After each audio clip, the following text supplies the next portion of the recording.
I was told that typically, I always just say everybody knows Rabbi Sofian. Okay.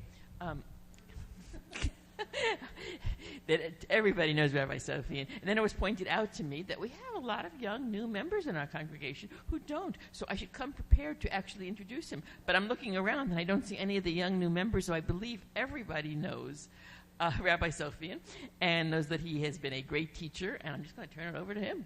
Thank you. Okay. So I know that I'm rolling up my sleeves like I have real work to do. I know that all of our attention is fixated on current events, shall I say. But I promised that we would teach other material, actual Torah, and I'm going to try to live up to that promise, which is what we're going to do. I think probably inevitably, since Torah always turns out to be more relevant than you think it's going to be, and once you start looking at it, it connects into, we'll find that happens with this material as well. I will tell you this, just before we get started, that I would like to charge everybody in the room with a task. And what the task is, as in the days continue, and in the next few weeks, what is the current situation where world opinion is pretty much on Israel's side is likely to change. And the most important thing for Israel will be worldwide Jewish solidarity and holding up that solidarity when it gets hard. That's really going to be our job. And being willing to talk to other people when it's uncomfortable. That's going to be our job. And frankly, it's going to be hard, I believe. Okay, let's talk about... I got smarter this year. Instead of creating a packet of materials and handing them out to everybody, and then having everybody's attention turned to flipping the pages through the packet and not paying attention to what I wanted you to pay attention to, or taking them home and then not bringing them back the next week and not having enough of them, I set the packet into individual pages. And I'm just going to pass out the page that we're using as we're using it.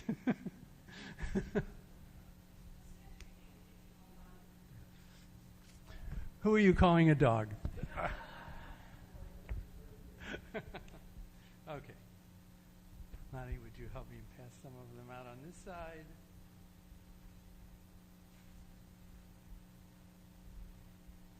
Wow.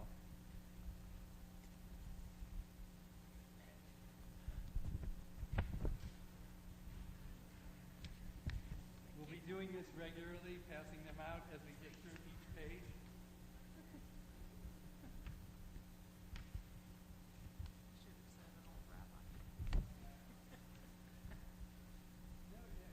There are plenty of days where I feel like a dog. I wish I had a dog's life. At least my children's dogs. Okay, so what I called this series is my famous Midrashim. And some of you who used to attend my classes, a friend of mine in Israel said, who comes to your classes? You've been retired for 8 years. And I said, all the people who remember me that haven't died yet. Anyway, you will remember that I used to talk about Midrashim, or passages from the tradition, from the Talmud or other places that were famous, and my definition of a passage that was famous is one that I know. If I know it, then it must be famous. Okay, so that's what I wanted to get at. What I put together, actually, it's a collection here of 50 such passages on a variety of subjects. I figured I didn't know how far we would get, but I wanted to make sure we had enough material, which means that we could pretty much do 12 or 13 every session, and we'll still be on track, assuming that you all come back another time or two to see whether it's worthwhile. Okay, yes. Okay, Midrash, thank you. I should have done that. So Midrash comes from the root from the word darash. Does that help? It works for Sarah, yes?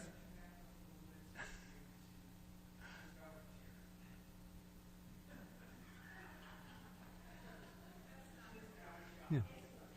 I agreed. Who sent you in here? Karen? You can tell her you tried. When they asked me, could they stream this, I said, yes, but what in the back of my head, it's not going to restrain the way I do things. All right? So it feels like, why don't I just stand all the way back here, you know? Yeah. Okay. So the word darash has many meanings in Hebrew. One of them is to demand. Okay. Another, the word like drishat shalom, is a way of saying, give my regards. But generally the word darash means to delve into. Do you agree with that? Sort of, you know, that Jewish, kind of thing when you're studying Talmud, and it could be this, but on the other hand, it could be that. That kind of thing. It's to examine, to delve into, to investigate, to try to there are other words for all those words also, but this word sort of covers it all. So the Midrash is an attempt to parse out, to suss out every possible meaning in a text. So if you believe that the text is divine, meaning it has divine origin, originally came from God, and according to traditional Judaism, all of the oral Torah, which is what we're looking at, as opposed to the written Torah, which is the Bible, also comes from God. So if God is infinite, it means that these texts have infinite meaning. And so there's always something new to discover in them. That's the process of Midrash. In my view, the Midrash is among the most interesting of all of the Jewish texts, because it tells us what the person who created the Midrash is really thinking. And over time, you can see Jewish thought develop from the Bible through the classical rabbis into the Middle Ages. There is still Midrash being written today. Okay. So there's an author if there's a text. That doesn't mean that we know the author. So, for example, number one, we don't know the author. It's Midrash Rabbah, Breshit Midrash Rabbah, which sort of would translate as the big book of Midrash on the book of Genesis. And it is one of the oldest collections of Midrashim. But we don't know who the author is always. So we may even know, it may tell us, such and such said. So you might think that person is the author.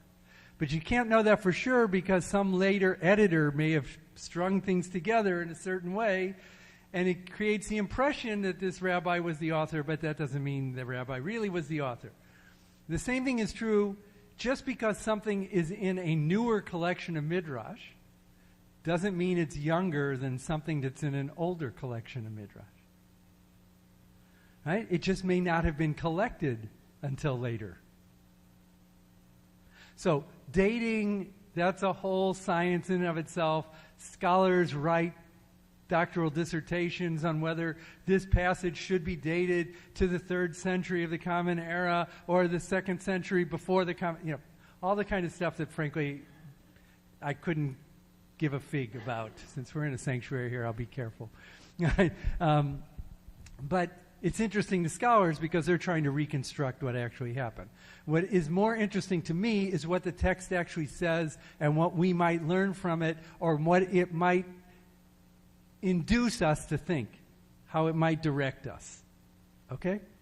All right, so let's look at number 1 here. And I thought we would start with what is the central thing of all of Jewish life, which is the Torah, right? So when the Holy One came to give the Torah to Israel on Sinai, that means Mount Sinai, right? The mountains scurried about, striving with one another and saying, the Torah should be given on me. And another one saying, No, it should be given on me. Mount Tabor, does anybody know where Mount Tabor is? It's up in the Galilee, sort of a lone mountain. It's sometimes like, it means like the navel mountain. The word Tabor means navel. It's sort of like one of these places that might be one of the connecting points between earth and God and heaven. So Mount Tabor came from the Bitalim, and Mount Carmel from Apanea. These are all geographic areas. One saying, I have been summoned, and the other saying, I have been summoned. Finally, the Holy One, that's God, says, why do you scurry about and contend, ye mountains that are crook-backed, blemished, since idolatry has been practiced on the top of each one of you? Who remembers the story of Elijah? Many stories of Elijah in the Bible. Not in the rabbinic literature, in the Bible. Elijah fights the prophets of Baal. And where does he fight the prophets of Baal? On Mount Carmel. In other words, idol worship was going on Mount Carmel. And the claim here is that idol worship was going on Mount Tabor. And the claim is that idol worship was going on all of these mountains, which probably was true. People tend to turn high points, topographical high points, into worship points, as if they're getting closer. In the old days, long before this building was built, but not the previous building of Temple Israel, where was the sanctuary? Was it on the first floor or in the basement? It's always on the second floor. Why did you always have to go up steps to get to the sanctuary? To get closer to God. No, the bima is definitely part of it. The same notion of a raised bima. Yeah, but the churches and synagogues, they were built with this kind of idea that we're creating a kind of artificial high place. Right? So they were, like my synagogue in Lancaster, Pennsylvania, you had to go up to the second floor, and then you had to go up more steps up onto the bima, and then you had to go up more steps to get to the ark. And the ark was the highest place. And it was all the same idea. Yeah. That's because we all know that women are much holier than men. We all know that. Okay. So what does it say? Finally, the Holy One says, why are you scurrying about? There was idolatry practiced on all of you, but Sinai is this little insignificant mountain in the Sinai Peninsula. It's not big. It's not outstanding in any sort of way. First of all, we don't know where it is. But the traditional site that is considered Mount Sinai, some of you may have been there. Has anybody here been to the traditional site of Mount Sinai in the Sinai Peninsula? It's actually a mountain called Jubal Musa, which I am told in Arabic means Moses' mountain. And the Christians adopted it as the site of Mount Sinai, and they built a monastery there called Santa Catarina. And ever since, everybody has assumed that's Mount Sinai. But again, the scholars all argue about this. Where is the real Mount Sinai? Some think it's in Saudi Arabia. Some think it's in the Sinai Desert. Some think it's over in Transjordan. There's all sorts of different opinions about where the real Mount Sinai is. What we know here is Mount Sinai is a little insignificant mountain. But what didn't happen on it? No idolatry was practiced upon it. So look at the way the Midrash quotes it. It says, Sinai is the mountain which God has desired for his abode. Now, does that strike anybody as odd? What's God's mountain that contains God's abode?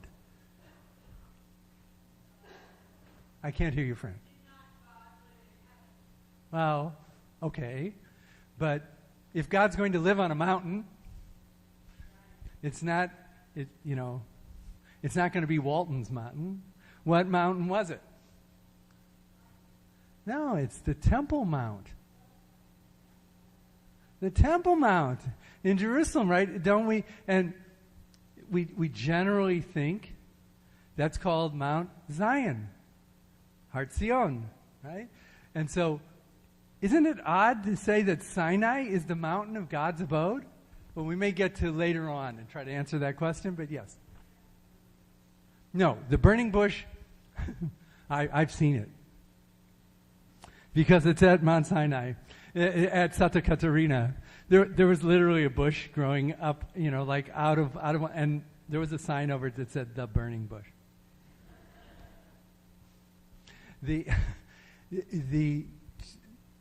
You have it correct, though, which is the mountain that's called Mount Sinai and the place where Moses sees the burning bush in the Sinai desert is generally considered to be the same place.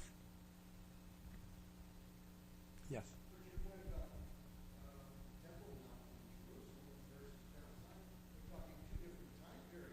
Yes. Yeah, but the Midrash doesn't care about that. Scholars care about that. The Midrash does not care about that. There is a basic principle of rabbinic exegesis, which has nothing to do with Jesus. Exegesis, eisegesis. You know what eisegesis is and exegesis? So exegesis is to read out of the text, to draw meaning out of the text. Eisegesis is to read into the text. Okay, so there's always a debate. The Midrash pretends to be exegesis, but it's really eisegesis. It's reading into the text. Okay, that's number one. Number two, the principle that I was referring to is it says, Ein mukdam ve'ein me'uchar b'Torah. There is nothing early and nothing late in the Torah. It's all simultaneous. You can put anything you want together. You can't say, oh, this couldn't happen, that's an anachronism, because it wasn't. We know that that's true because we have a sense of history. But the Midrash wants to obliterate your sense of history. Because if it can obliterate your sense of history, then it can find more meanings in the text. You're not limited to that A leads to B, to C, to D. Now, it's all open to you. It creates more possibility. Okay? I know that that's hard to do. It takes a little while to get to that point. Okay, so now we know, at least to start with, Mount Sinai is chosen because there is no idolatry practice there. But we're not done yet. We're now going to go to the Mechilta de Rabbi Ishmael, which is perhaps the oldest midrash that we know of, from the school of Rabbi Ishmael. And this is having to do with the section known as Yitro, which is the section that has the Ten Commandments in the book of Exodus. And we find this little midrash, number 2. Why was the Torah not given in the land of Israel? That's a pretty good question. You would think if the Torah is going to belong to the Jews would get it in the Jewish space. Why isn't Torah given in the Jewish space? The Eretz Yisrael, in the land of Israel. Why not? All right, so we're going to find out. And here's the answer. In order that the nations of the world should not have the excuse of saying, because it was given in Israel's land, therefore we have not accepted it. What are the rabbis trying to say there?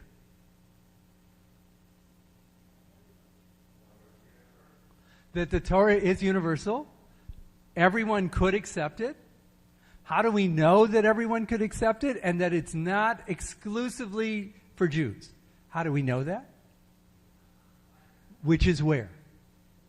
In the wilderness, which belongs to no one.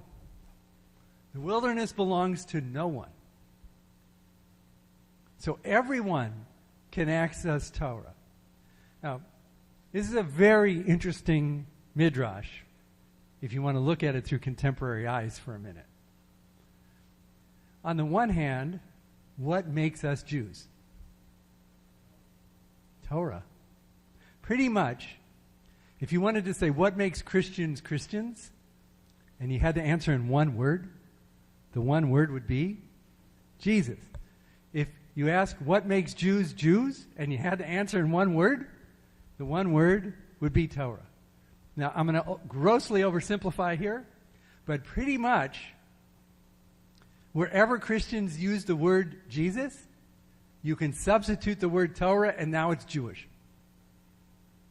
And wherever Jews use the word Jewish, use the word Torah, you can substitute the word Jesus, and it's now Christian. That's because every religion, now this, I'm going to slide back into earlier classes where we talked about philosophy. All religions, pretty much, have a conception of God which is transcendent, which means is distant and not accessible, and a sense of God that is immanent, which means immediately available, always accessible. In Christianity, the aspect of God that is immanent is primarily Jesus. The Holy Spirit also, depending on which Protestant group you belong to, but for all Christians, it's Jesus. And for Jews, that aspect of God that is always immanent, that is always accessible, that we can always get at it, is Torah. So it is a very big statement to say God on purpose gave of God's self, if you will, Torah, to the Jewish people, made God accessible to the Jewish people in a place that belongs to no one, that anyone could access. That is a major statement about Judaism, which sadly we have lots of fellow Jews who have forgotten it, who don't understand this piece of Jewish universalism. Questions about that? You all looked a little stunned.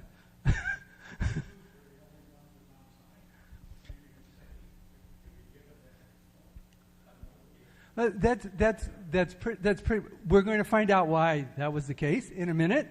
Did everybody hear Aaron? He said, but the Jews were the only ones there. They were the only ones at Mount Sinai. I can always count on Aaron to say something immediately relevant and contrary to whatever point I'm trying to make. But he's absolutely right. The only people there were Jews, except for Jethro, by the way, Moses' father-in-law, who's also around in the picture, who's clearly not Jewish. But there is a point to be made here, which is the universalism is not absolute.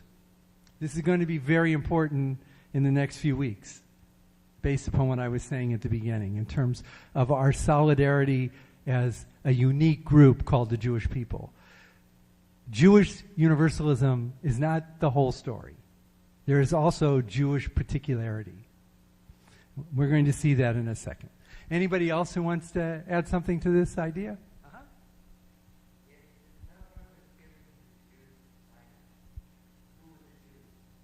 Well, at that point, they weren't Jews. They were Israelites. Right? So originally, the word is Hebrew. Right? Abraham is Avraham HaIvri, which we literally transliterate as Abraham the Hebrew. Ivri, Hebrew. And then, what does the Hebrew mean? Ivri comes from a root to cross, or to cross over. And so there's then a discussion as he was somehow, Abraham, the person who crossed over. And for right now, since we may talk about this more in future weeks, Abraham is the guy who left Haran and crossed over into the land of Israel when God tells him to in Genesis chapter 12, right? Lech lecha me'artzecha. Go from the land that you live in to the land that I will show you. So there's Hebrews. And that's true for his son Isaac. Isaac then has a son whose name is Jacob. But Jacob has this experience at the Yabok River when he's coming back from after spending 20 delightful years, with his uncle Laban. You remember those stories? Right? So he's coming back and he's at the Yabok River, and something happens to him at night. He's worried about his brother Esau on the other side. He divides his camp in two. He sends them across. Ahead of him, he's left alone at the Yabok River. And at the Yabok River, he ends up having a wrestling match with some being, which we usually say was an angel, but it really doesn't say it was an angel. He has a wrestling match with this being, He's injured. Remember, his hip is injured. But more importantly, the angel informs him that from now on he's going to have an additional name. It's really not a name change because he's still known as Jacob, Yaakov, but he's going to have an additional name. And what's the additional name? Yisrael. He is one who strives with God and with nations and with people, according to what the Bible translates that word, Yisrael. And he's now Israel. And he has how many children that we know of? That was a trick question. You dropped right into the trap, Fran. But yeah, particularly for you, you forgot the woman. Right, Dinah. So we know for sure he has 13 children. My guess is he had more daughters than that. We just know about Dinah. Anyway, who are these children? The children of Israel, otherwise known as Israelites. So now we have Israelites. And it's not until much later when the surviving tribe is Judah that we have Judahites, Judeans, members of the tribe of Judah. For short, we call them Jews. So at the time of Sinai, they are Israelites. They're Israelites coming out of Egypt, but they wouldn't have recognized the word Jew except for the actual members of the tribe of Judah. Okay. You all still together now?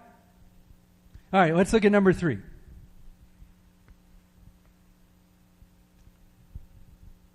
This is from Bamidbar Rabbah, the big book of Midrash on the book of Numbers, which scholars tell us came later than the big book on Genesis. But as I said, that's not absolute proof that everything in Bamidbar Rabbah is younger than what's in Bereshit Rabbah. There's no way to really know. And the Lord spoke unto Moses in the wilderness of Sinai. That is the first verse of the first chapter of the book of Numbers. Why in the wilderness of Sinai?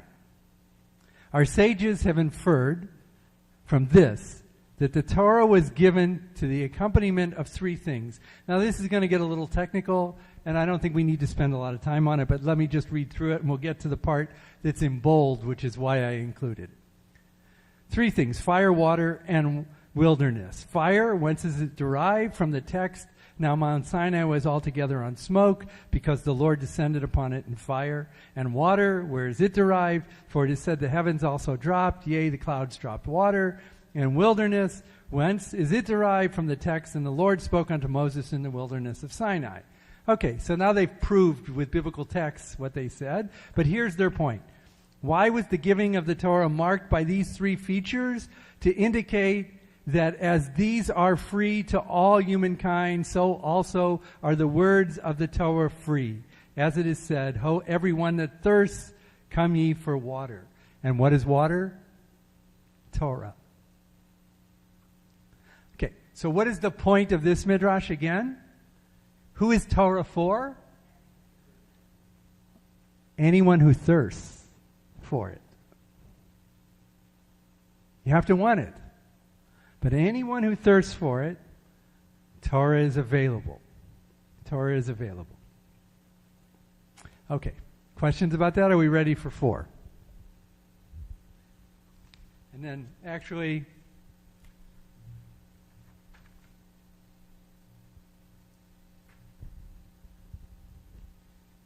because 4 goes over on to the next page.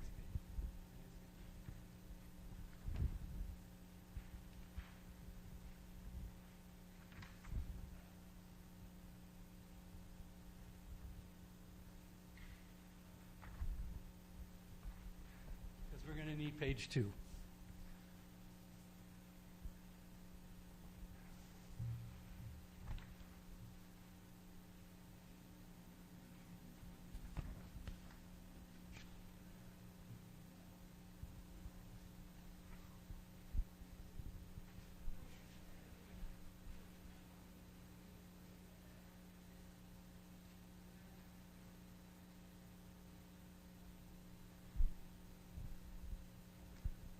Everybody got one?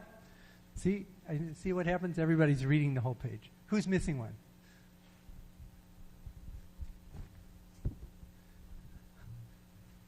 I have plenty of them. Several are missing?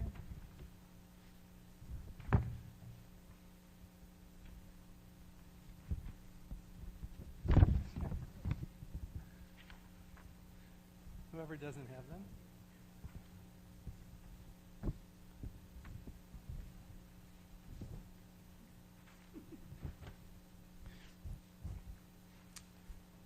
Okay, now this next midrash is Dafka. It really is a famous midrash.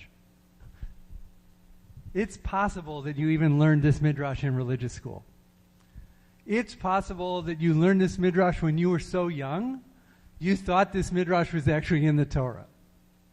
You know, we have midrashim like that are so famous, meaning not just David Sofian knows them, but everybody out there knows them. Let me give you an example. What's one of the most famous midrashim of them all? Abraham, and I saw Nancy doing this, so I knew what she meant. Abraham breaking his father's idols. If I were to survey members of Temple Israel and ask them to put a check mark, is this in the Torah or not? As many people would check it is in the Torah as those who would check it's not in the Torah, but it's not in the Torah.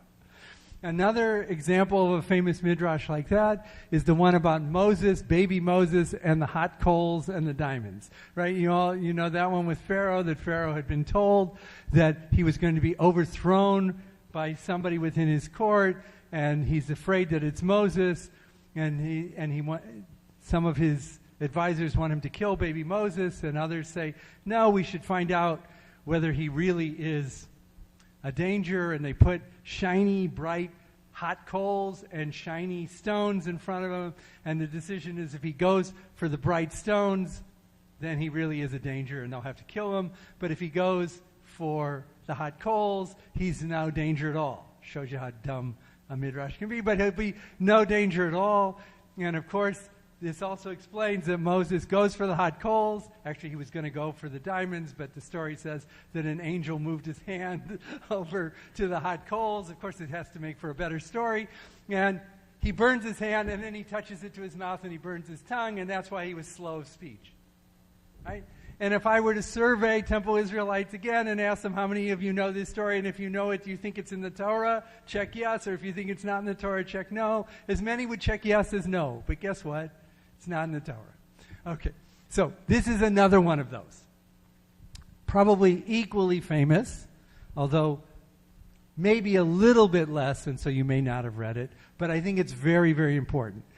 Number 4 and number 5, in my view, must be read together. Okay, we will get to number 5. You don't have to look at it yet. So this comes from Sifrei, which is an old midrash on the book of Deuteronomy. But I can tell you that this passage is also found in the Talmud, certainly in Tractate Avodah Zarah, and maybe even another place in the Talmud. In other words, it's repeated itself more than once, which it says to me that this is an important passage. Okay, here's the verse that they're going to work from. The Lord came unto Sinai after having first risen at Seir. What is Seir? Who's a Jeopardy person here who knows geography? Seir is a mountain, Mount Seir. It's also in what is today Jordan. Unto the people thereof, then having shined forth at Mount Paran. Obviously, another mountain. So this is this weird verse in Deuteronomy that says the Lord came unto Sinai, but he wasn't at Sinai right away.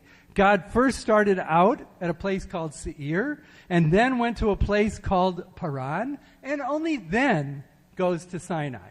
So you can see that would really trigger the imagination of the rabbinic tradition. What does this mean? That God didn't just go straight to Sinai? What is this Seir and Paran first? He came unto the myriads holy at his right hand, a fiery law for them. That's also a quote from Deuteronomy. When he who is everywhere revealed himself to give the Torah to Israel, he revealed himself not only to Israel, but to all the nations as well. Now this runs a little counter to what Aaron suggested. It says God was revealed to everyone. Now look what happens. At first, God went to the children of Esau. That is Seir. Who's Esau? Apart from a columnist in the New York Times now. Who is Esau? He was Jacob's twin brother. Obviously fraternal twin, because they looked nothing alike, and their personalities were nothing alike. They were entirely different. And ultimately he gets his own sovereignty, if you will. Right? That's Seir. So it says God went to the children of Esau. God asked them, will you accept the Torah? And they said, right to God's face. What's in it? In Hebrew, there's this very important Hebrew word in modern Hebrew. It's actually not Hebrew, but the word is friar. In Hebrew, you can't have a word that begins with an F. But friar, you know what a friar is? How do you want to translate it, Sarah?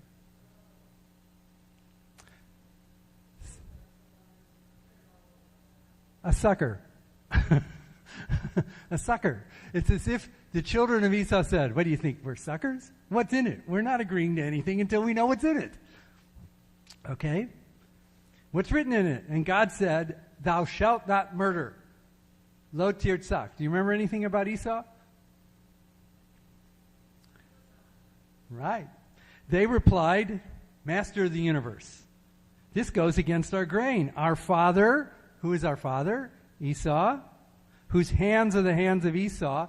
That's alluding to the blessing that Isaac gave to Esau after Jacob had already tricked him. Yeah. No, he also blesses Esau, man. That's correct, but he's pretending to be what? What are the hands like? They're rough and they're hairy and they're... Right, okay. And so the hands are the hands of Esau led us to rely only on the sword because his father told him, by the sword shalt thou live. We can't accept the Torah. It would be disrespectful to our progenitor. Does anybody recognize this? Is this one as famous as the other two? Okay. Then he went to the children of Ammon and Moab. Where's Ammon and Moab? Well, you should recognize Ammon. In modern pronunciation, that's Amman, the capital of Jordan. And Moab is just south of there. Okay? Do we know who these people were? He says, God says to them, will you accept the Torah? And they said, right to God's face? We're not friars. What's written in it? God says, thou shalt not commit adultery. Well, who are the children of Ammon and Moab? They replied, Master of the universe, our very origin is in adultery. Do you remember the story of Lot? Right? Lot, after the whole conflagration, he probably thinks he's it, that the world is destroyed, except for him and his daughters. And how does he procreate the world? Through his daughters, which we would call incest, but here they're using the word to be also adultery. Right? And so what are they saying here? They're saying we can't accept the Torah because we are the daughters, through the daughters of Lot. Right? He's our father. This would be disrespectful. We can't possibly accept the Torah. Then God went to the children of Ishmael. Who's Ishmael? Right? Isaac's half-brother. Exactly right. And God says, will you accept the Torah? Again, Ishmael wants to know what's in it. And the answer is, thou shalt not steal. And the reply was, Master of the universe, it is in our very nature to live off only what is stolen and what is got by assault. Of our forebear Ishmael, it is written, and he shall be a wild ass of a man. His hand shall be against every man, and every man's hand against him. We cannot accept the Torah. So God essentially was trying to do what with the Torah before God gets to Sinai? God is peddling the Torah to everybody else. Will anybody else take it? Oh no, there's something in it we don't like. We can't possibly live up to it. We are not accepting it. There was not a single nation among the nations to whom God did not go, speak, as it were, knock on its door, asking whether it would be willing to accept the Torah.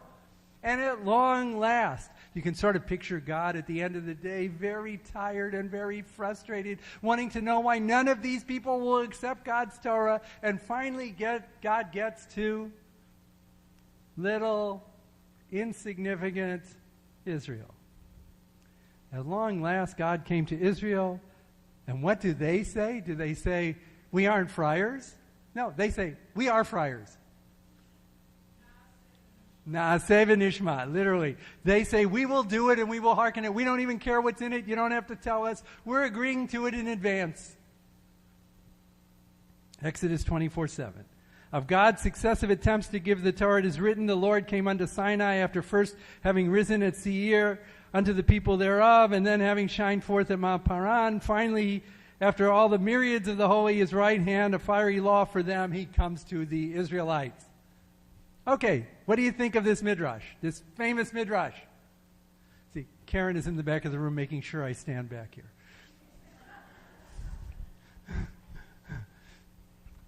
Really, what do you make out of it? This is a very important midrash. In my opinion, it's one of the midrashim every Jew should know. How so?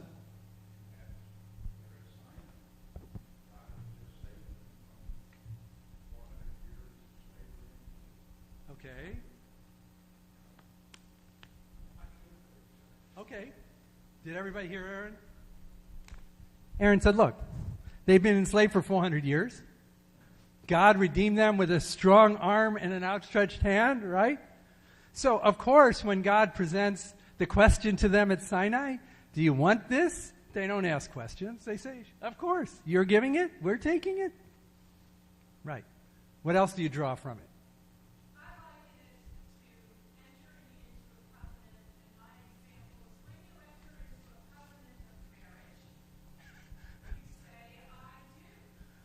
Actually, in Judaism, you don't. But you say, Harai ad mikudeshli, but yes. Okay. I get your point.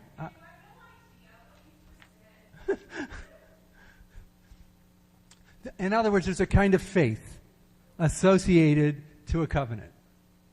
And what Israel is being built up here is saying it has that kind of faith, which is why Israel is Israel. Israel has this relationship with God because it is willing, and since I think modern Jews, liberal Jews, have difficulty with the word faith, it's sort of like been taken by other groups and it makes us uncomfortable to use the word faith. So I prefer to use the word trust.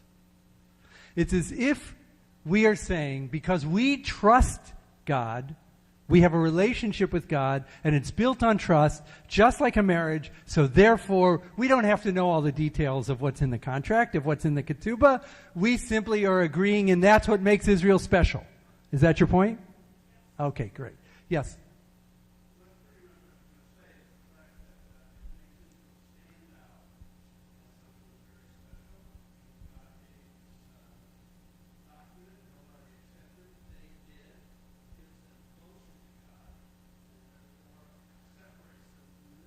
Okay.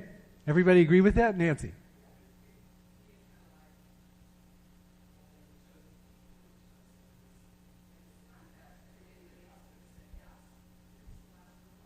Ah. Right. Doesn't it strike everybody that Israel is just like the remainder?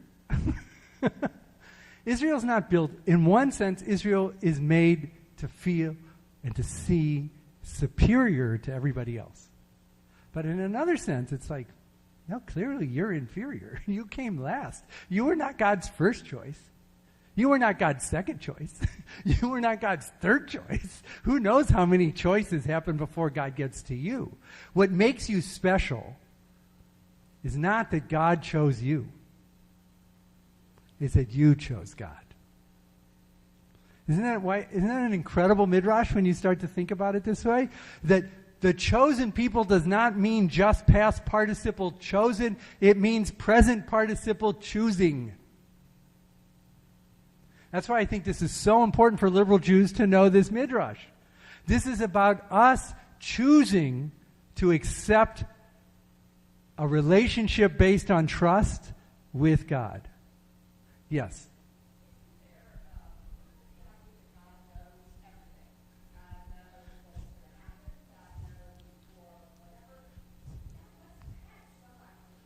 Yeah, if you're into Greek philosophy, then that's definitely the way you would think about it.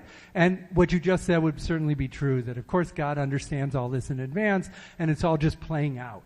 But the God of the Bible and the God of the Midrash is not really so much omnipotent and omniscient as engaged, as sort of a kind of character, a personality.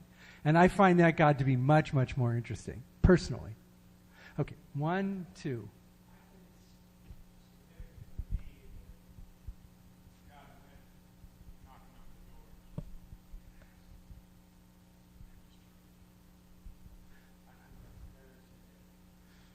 Okay. In other words, all those other people refused to choose God.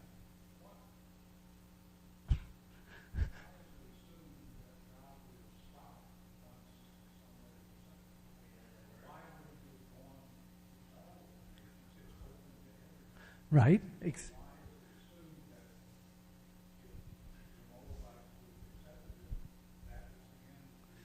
Because it's the way the story is structured.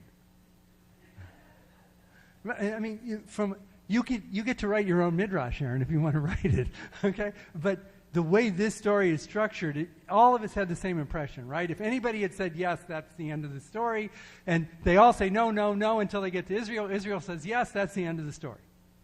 But it doesn't have to be that way. It's just that's the way this midrash goes. Yes, yes.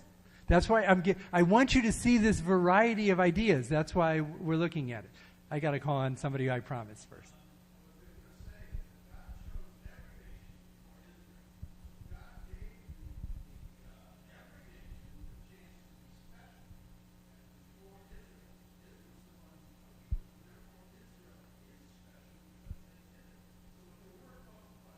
I agree. In this midrash. Yes. I said it was. In other words, if it's in one of the collections of midrash, if it's an explanatory, a kind of delving passage, it'll be called a midrash. It's like saying, what is literature?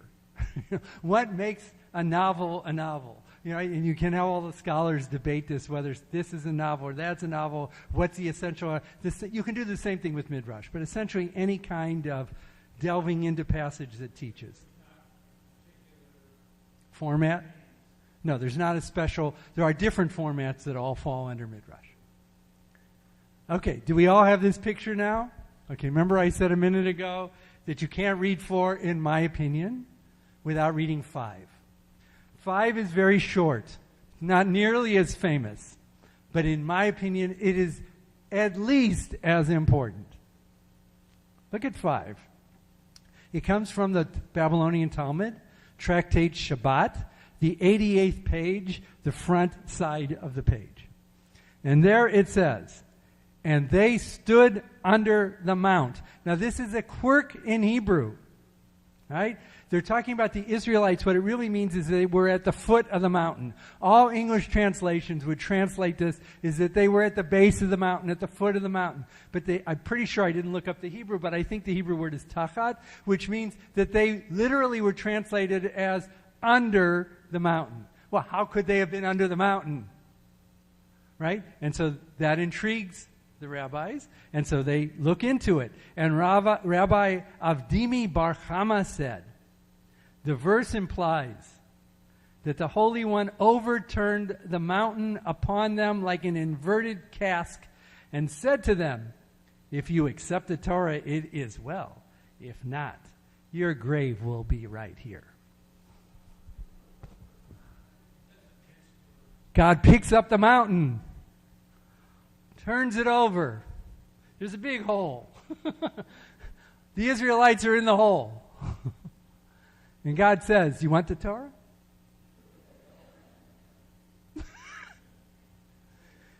If you don't want the Torah, you're in your grave. Now, why do I think this is absolutely essential that it be read with number 4? So number 4, even though Israel comes last and Israel seems to be insignificant and certainly not God's first choice, at the end of the day, in number 4, the Israelites come out pretty good. They've chosen God. They've committed. There's a relationship of trust. It's what makes them special. And it's all based on that choosing. Here's a whole different take. God had made a decision, and God had made a choice. And did the Israelites have anything to say about it? No. Our ancestors had absolutely nothing to say about it. The only reason we exist here in Temple Israel right now is because they said, looking up at the mountain over their head, oh, sure, we'll take it. If they hadn't, that would have been the end of the story. There would have been no more story. And I think this is important because sometimes Jews get a little full of ourselves. We have the Torah. But the rabbis, at least this rabbi, what's his name? Avdimi Bar Chama. He wants us to understand that we fit into a divine plan and we really didn't have any choice about it, which is the point that I think you were trying to make. That this is what God wanted. It's good to be the king. God gets what God wants. I think Mel Brooks said something like that. Yeah?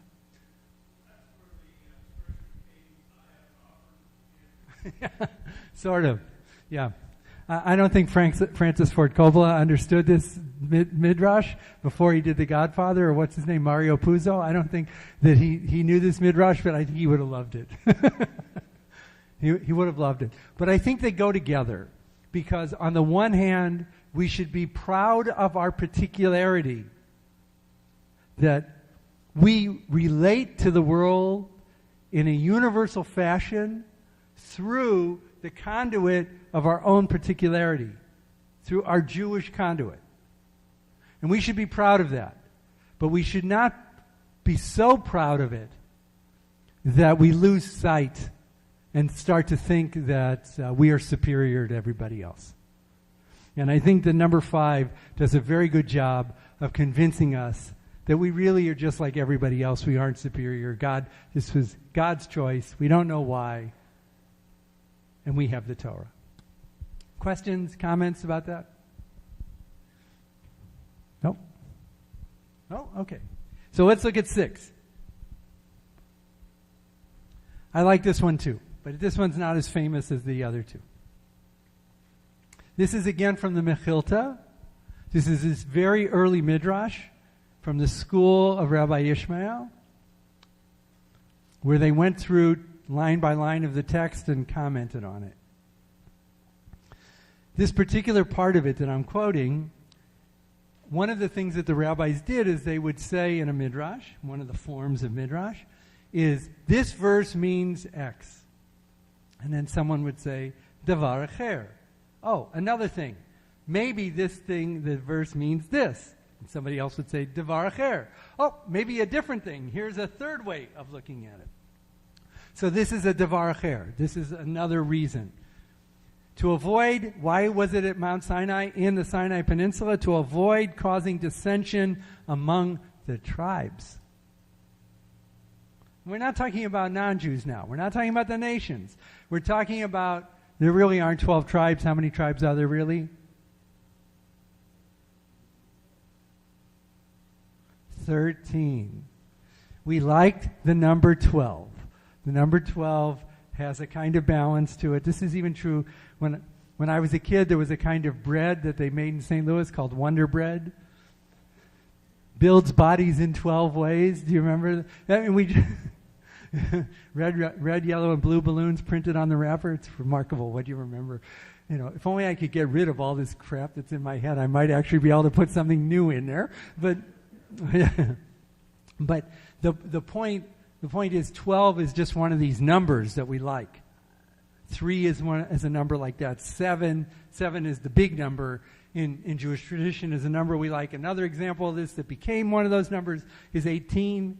The IRS goes nuts when they see contributions for $36 and they're auditing somebody and they say, what kind of contribution is $36 or $72? And then you have to explain to them, well, Jews like to give in denominations of 18, and then the IRS agent gives you the look like a dog gives you when you do something weird, and go. All right, but it's a number that we like. 12 is like that. But really, there were 13 tribes. So we say that there are the half tribes. Joseph doesn't have a tribe. His two sons each have a tribe, Ephraim and Manasseh, but Ephraim was about the biggest of the tribes after Judah. And so to call it a half tribe is really sort of silly, but we want to say 12. So since Joseph doesn't have a tribe, but his two sons do, we call them each half tribe, so we can keep 12, like the 12 sons. But there were really 13 tribes. Okay. To avoid causing dissension among the tribes, else one might have said, in my territory the Torah was given, and the other might have said, no, in my territory the Torah was given, therefore the Torah was given in the desert, publicly and openly, a place belonging to no one. What an insight into Jews.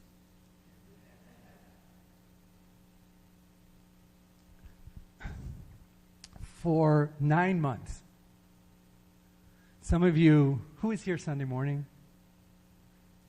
Okay. So I need to correct something from Sunday morning. I misspoke a couple of details.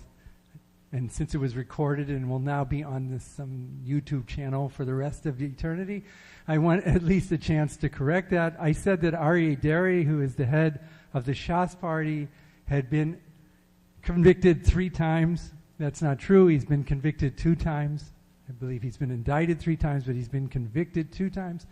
And I also said that he was removed from the finance ministry. That's not true. He was removed from the interior ministry. So I want that on the record now that I have corrected the 2 mistakes that I recognize that I made on Sunday morning in my enthusiasm. But I described on Sunday morning how for the last 9 months, the Jews who live in the Jewish state have been tearing themselves apart. Let's just be honest. That's what's been going on. The side I was on, of course, was the correct side. And I still believe it was the correct side. But the 2 sides, meaning those who supported the government and everybody else, have been tearing each other apart. It was not unusual for people to talk in a serious tone of voice about some potential for a civil war in the state of Israel. This is just a week ago. Just a week ago. Up until last Friday. Tomorrow it'll be a week. This was still the discussion.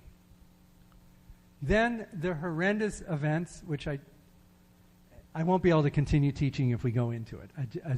I just become too emotional about it. Occurred on last Shabbat, last Simchat Torah. I think they'll be known something like as Ketel Simchat Torah. From now on, they'll be known as the massacre of Simchat Torah. And what happened to the Jewish people in Israel? I would argue what happened to the Jewish people in the world. We were attacked from the outside in the most brutal, gut-wrenching, stomach-turning way. If you saw any of I don't recommend that you watch any of these little movies that are out there, but if you see them, it's just too horrific to describe. And world Jewry united. In particular, Israeli Jewry united. So among the disasters that happened last Saturday, that the army was caught unprepared, that the Air Force was caught unprepared, that the government's incompetence was revealed in all of its disgusting glory, the Israeli people, on their own, rose to the top and overcame all of the problems that were coming from the top down, were dealt with from the bottom up. As a people, I've never been prouder. You know that we have friends that couldn't give blood because the lines were too long. They were told, come back days from now. We can't take care of all the people who are there. The amount of clothing and food and you name it that was sent to the places that were destroyed. The number of people who took people in. There were people who saw that the army was not doing what they felt it needed to do, and they got in their cars and they drove down to these towns on their own to kill terrorists. And they did. What I'm saying is, Jews we love to tear each other apart. This may be true for other ethnic groups. I honestly don't know. But I know that if Jews are left to our own devices, we find ways to find all the differences, to find all the buttons that we can push in each other's rack of buttons, to find everything we can do to drive ourselves apart, except when there is a common enemy. Well, this midrash is sort of pointing to the same phenomena, but in a different way. It's not saying there was a common enemy. It was saying we need to avoid this. If Torah is given anywhere in the land of Israel, it's going to be given in some tribe's land, and that tribe is then going to think it's superior to every other tribe, and pretty soon one tribe will be at the throat of the other tribes. And so God says, let's give it in the Sinai where there is no tribal territory. It makes a lot of sense to me given my experience. Limited as it is, but it was 40 years of working professionally in the Jewish community and then 8 years of living in the Jewish state. So I think I have extensive experience with Jews. And what this midrash is pointing to just rings so true to me that I thought it was important enough to share. Anybody want to add anything so I don't have the last word on that? Or did I sort of cow you all into submission?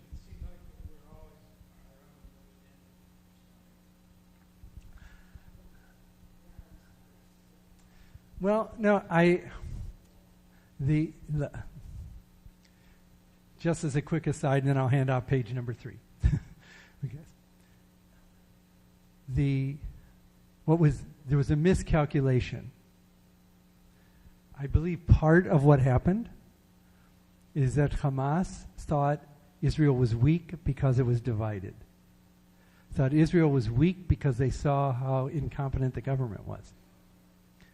Thought Israel was weak because they saw how a lot of this was being expressed through the military. People who said that they weren't, pilots who said they weren't going to fly missions, that kind of thing.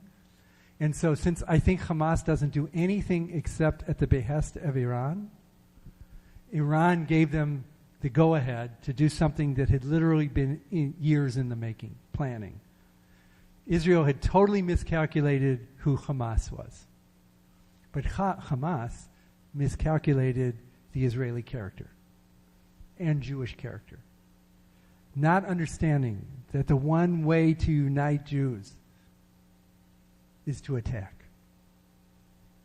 And that's what happened. Israel instantly united. There's now a kind of unity government in Israel as of earlier today. And world Jewry has united. I'm just hoping we stay united. And this midrash is pointing to a reality of Jewish character. Okay, let me hand out another page.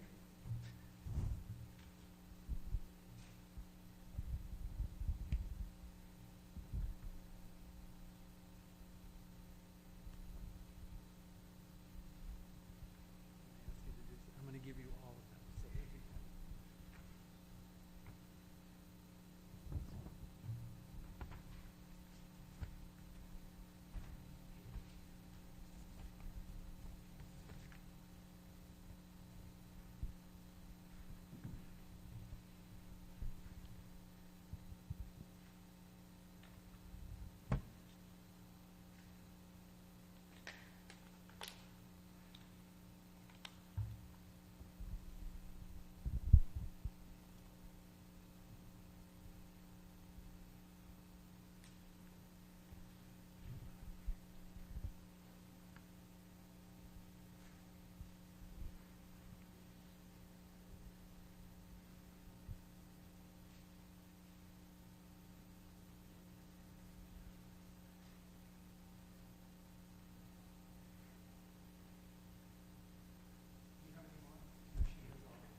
Okay, let's look at number 7.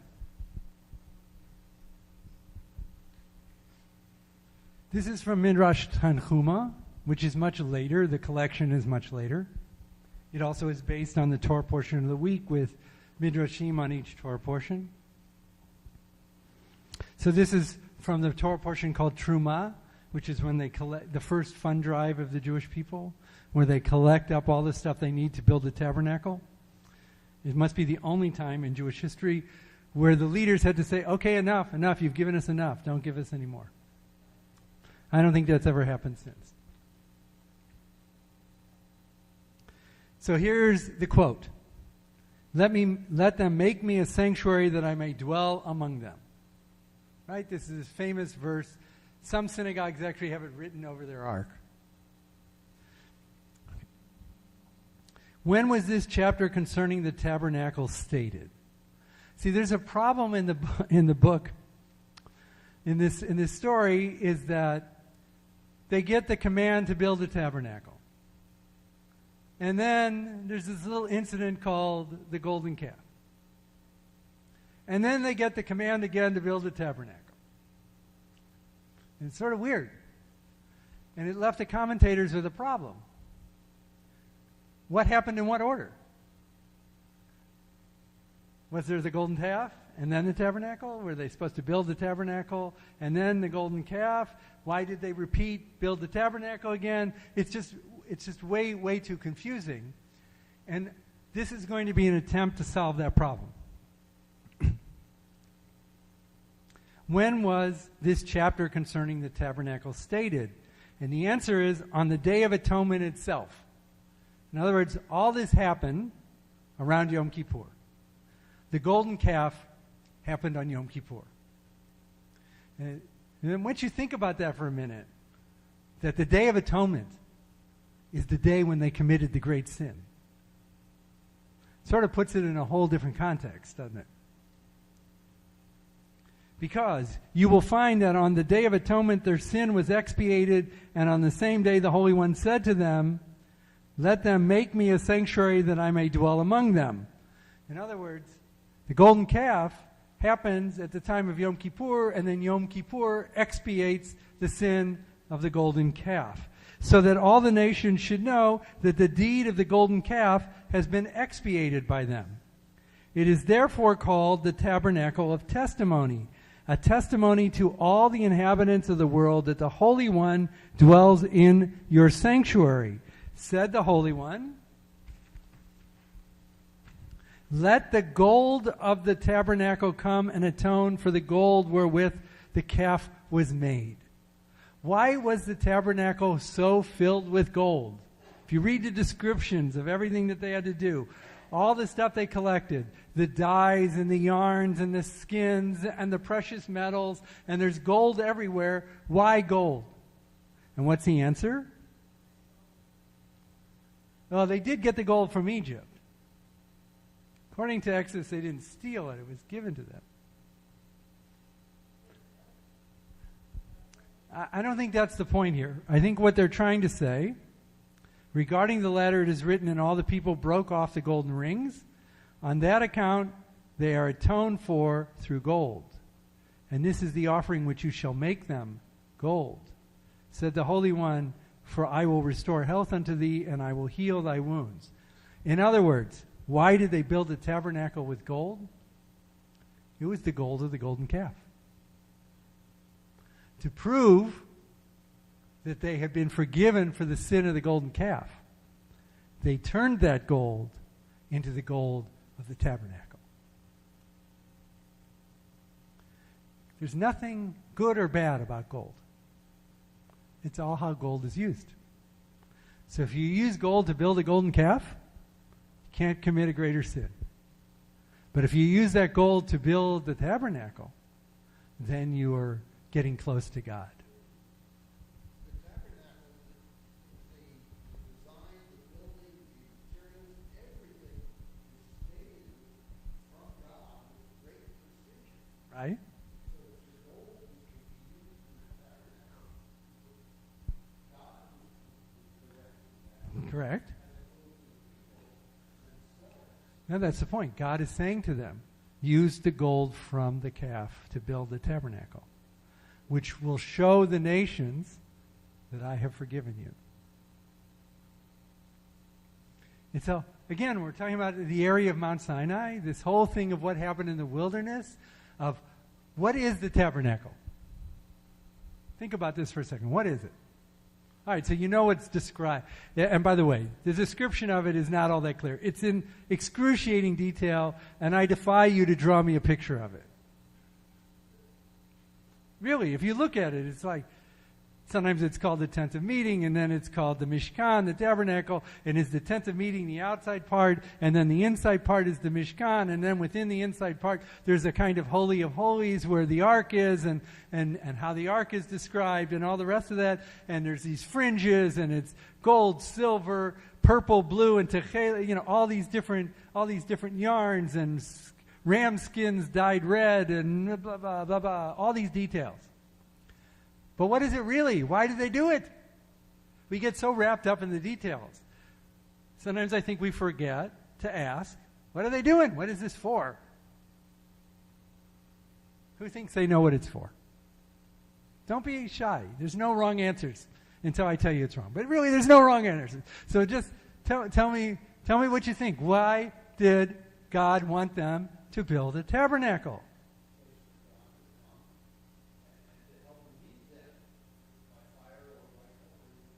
Lead them more. Lead them to Israel. Why didn't they just stay at Sinai?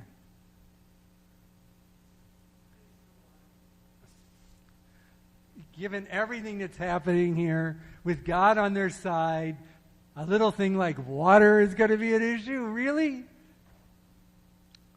Think for a second. They could have just stayed at Sinai. Right? This is where they encountered God. Where is the holy mountain? The navel that connects God to the people of Israel at Sinai. And so why didn't they just stay? Clearly, God doesn't want them to stay. That's why they don't stay. They're supposed to go to Eretz Yisrael. But do you think they wanted to leave Sinai? They don't know that yet. They haven't made that happen. Right, but they haven't made that happen yet. No, I don't. They're in God's presence. They're in God's presence. I think that they need to be encouraged to move on, to fulfill God's plan. And God says to them, you're not going to be leaving me behind. I'm not going to be staying at the mountain and sending you into the land. I'm going with you. I just need a place to be. I can't just have an ordinary tent. You got to make me this special tent. And then I'm going with you. So what is the tabernacle? The tabernacle is Mount Sinai. It's Mount Sinai. It's the portable Mount Sinai. Until they get where? To the land of Israel and to another mountain. And then they won't need a portable Mount Sinai. They'll be able to have a permanent place, which we call the temple. But this is Mount Sinai that they're building. This is God's abode is Mount Sinai. Now God's abode is going to be in the tabernacle. So the details of building the tabernacle and the fact that God forgives them after the sin of the golden calf, if you read the Torah that way. There's another way to read it, which is that God never forgave them. God told them to build the tabernacle. That was the plan. And then there was the golden calf. It depends on which version, the before or the after the golden calf, you think is the real version. Was there the calf and then the tabernacle, or was there the tabernacle and then the calf? It depends on the year and when I'm reading the story. Yeah. Well, it has... In the book of Exodus, it has the tablets of the commandments. Now, according to Jewish tradition, it has two sets of tablets, the ones that Moses broke, and the second set. And then tradition says, since all of the Torah was also given at Mount Sinai, it had the Torah in it as well. And even though it was only in oral form, all of the oral Torah also. But it's all encased, if you will, in the Holy of Holies, which is in the tabernacle, which is in the tent of meeting.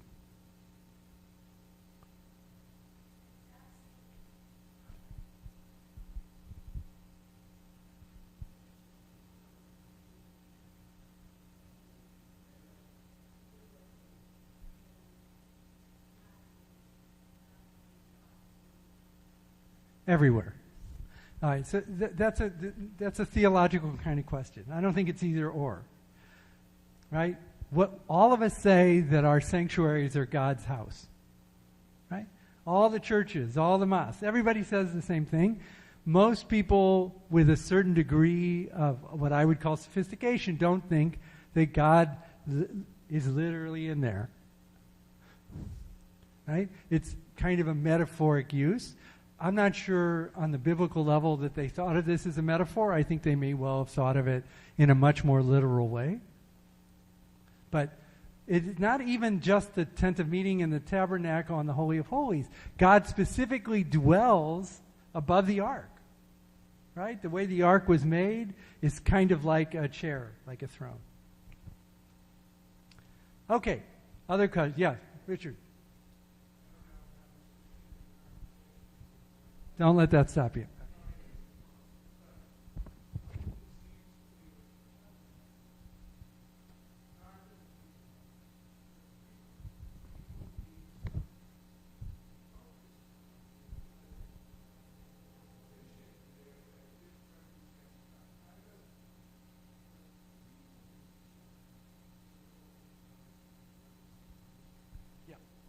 Yeah, I completely agree with that. Yeah, that's exactly right in my opinion. That's exactly right in my opinion. Okay, we're going to get to 8 and then maybe 9. So, again, this comes from another collection of Midrash called Midrash Agadah, again from Truma. Speak unto the children of Israel that they take for me an offering, and thou shalt make an altar of acacia wood. The whole paraphernalia of the tabernacle, the candlestick, table, altar, holy things, the tent, the curtains. What was their purpose? Pay attention, Richard. Israel addressed the Holy One, Lord of the universe. The kings of the heathens have their tent, table, candlesticks, and incense burners, and such are the trappings of sovereignty, for every king has need of them. Should not then thou, which art our King, Savior, and Redeemer, possess the same trappings of sovereignty, that it may become known to all the inhabitants of the world that thou art King? The people themselves say, we want everybody to know that you're our king, so you have to look like a king even if it's silly to you, God. And the Almighty answered, you who are flesh and blood have need of all this, but I have no such need. My servant, I lost my place. Bless and all this, but I have no such need, since there is no eating or drinking associated with me. I have no need of light. My servants prove it. For the sun and moon give light to the whole world, and I give them light, and I shall watch over your welfare in virtue of the merit of your forefathers. Thus Israel replied to the Holy One, Lord of the universe, we do not seek the fathers, the patriarchs. Thou art our father, for Abraham knows us not, and Israel does not acknowledge us. Said the Holy One, if so, make what you desire, but make them as I command you. As it is stated, make me a sanctuary, a candlestick, a table, an altar for burning incense. So God acknowledges, this isn't for God. This is for you, because you want it. But do it my way. I don't want any fakakta candlesticks that some other king might have. You have to do it my way. But I don't really need candlesticks at all. And I certainly don't need incense. And I certainly don't need sacrifices. I don't eat this stuff. I don't smell this stuff. But you need it. So what is this portable sanctuary, which is a portable Mount Sinai?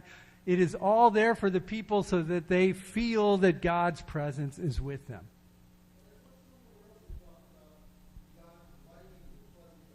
Oh, it does. It says that over and over in the Torah. You're trying to confuse us with the facts. That is, over and over again, it says that in the Torah. But remember, this is the rabbis later on, their take on what they think is important from these texts, as opposed to what the Bible writer may have thought was important. And so what the rabbis are saying here, which I think is really important, it's important to us. Why do we need these sanctuaries? Why do we spend money on our synagogues? Why do we have what someone once called edifice complexes? Really? Why did this synagogue go through all the trouble that it went through to build this place? Why does any synagogue? Why does any church? Why does any mosque? Or Hindu temple, for that matter? Yeah, but yeah, it's a place for us to worship, but you could make a very good argument, certainly through rabbinic literature, that you can worship anywhere. Yeah, and some people will say the best place to worship is at the Grand Canyon, or in a national park, or out in nature. My understanding is the original plan here, and it originally was built with clear windows here so that you could see the river, which was supposed to be an attempt to bring nature into the sanctuary, but people turned out to see it as a distraction, and all of a sudden that appeared. Right? Do I have that right? Okay, but my point is, you can worship anywhere. So why do we build these buildings? Here's the answer. Because we need them. That's why. Because we need them. And I will argue this strenuously. I don't care how good the rabbi is on the little screen on Zoom. It is not the same as being in a sanctuary with other Jews worshiping together. Now, maybe there's certainly other people's opinions, they're entitled to your opinion, but I'm trying to make a point here that a worship space is for us. We need it. Yes, sir. Yeah. Yeah.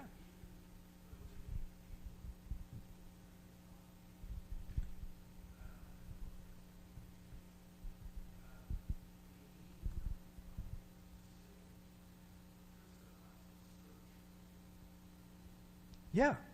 Yeah, we need something concrete. The abstract is all well and good. It's necessary even for our own thinking. But for our experience, we need concrete things. And the sanctuary is that. And our modern sanctuaries are just our version of the tabernacle. Really, I mean, we're more sophisticated. It looks a little different. I mean, this one, it's not an accident. The way this is set up, and I had zero to do with the design of it, right? So I can say this. It's really pretty brilliantly designed. It's designed for 363 days of the year instead of 2 days. Most synagogues build for 2 days. And then the rooms barely function the remaining parts of the year because they're only concerned with how it will function on Rosh Hashanah and Yom Kippur. Remember the days when everybody came on those days. Those are not true anymore, but remember those days. Okay. This synagogue resisted that. It built for the appropriate size, and then it built in a kind of circular feel so that people could see each other, so that you could have a sense of congregation, that you could have a sense of group worship, reinforcing each other, making the experience more significant. Yeah.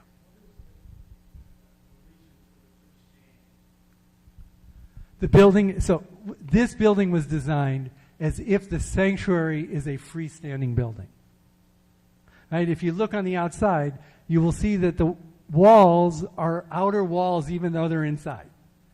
Right? The idea here was that this is the sanctuary building and that the rest is the synagogue's apparatus for doing the other things that it does. Offices, education, meeting, and the like. But that this is a kind of freestanding thing the way the tabernacle was a freestanding thing. I think that was the thinking. Okay. Last thing. We have 5 minutes. Let's do number 9. This is from Tanhuma Buber. Buber didn't write Tanhuma. This was Buber's father or grandfather, I believe, who was also a rabbinic scholar. And he found a different version of this collection of Midrash. So his version that he found is called Tanhuma Buber, as opposed to just Tanhuma. So in Tanhuma Buber, and to Leviticus, Parshat Kiddushim, Eretz Yisrael sits at the center of the world. Jerusalem is the center of Eretz Yisrael. The temple is the center of Jerusalem. The sanctuary is the center of the temple. The ark is the center of the sanctuary. And the foundation stone, which is out of which the world was founded, is in front of the sanctuary. Here, the centrality of the temple and its holiness as God's abode is affirmed by thinking of the creation as a set of concentric circles. Actually, that was a comment from me. I forgot to white it out. What they're trying to say, and we're going to go into this more next week, on Tuesday, it's only a couple days, is that they wanted us to think about the sanctity of the world as concentric circles. That there's the world, and then the next circle is the land of Israel, and the next circle is Jerusalem, and the next circle is the temple, and the next circle is the Holy of Holies, and the next circle is the ark. They wanted us to have a sense of why it is that Jerusalem is so important. That for us, it is literally the center of the world and the center of holiness. And why is that important? Again, to sort of jump into a contemporary mode. What is one of the flash points between Jewish Israel and Palestinian Arabs? The Temple Mount. The Temple Mount.